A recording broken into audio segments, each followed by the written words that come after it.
aking ito ay alay ko sa'yo.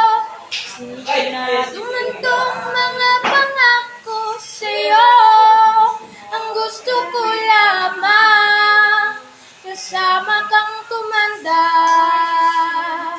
Bubuhatin kita pag nirayuma ka na.